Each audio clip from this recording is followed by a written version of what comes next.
আমার মেয়ের বিয়েতে ভরি ভরি গয়না আর ফার্নিচার না দিয়ে অল্প পরিমাণ কিছু দিব।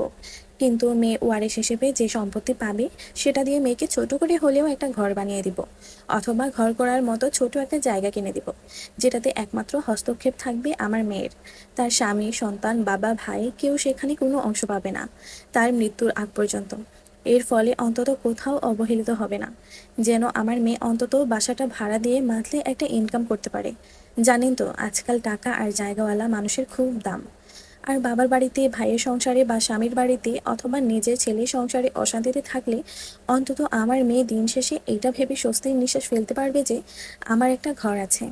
এই ঘরটা এসে মাঝে মাঝে আমার মেয়ে আনন্দে চোখের জল ফেলবে, মন চাইলে বেলা গড়িয়ে ঘুম থেকে উঠবে, দেরিতে খাবে, কেউ এসে একটা কথা শোনানোর অধিকার থাকবে না।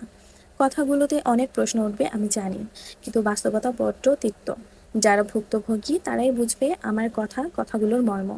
জীবনে মেয়েরা একটা সময় একটা ঘরে খুব অভাব বোধ করে, একটা ব্যক্তিগত ঘরের অভাব।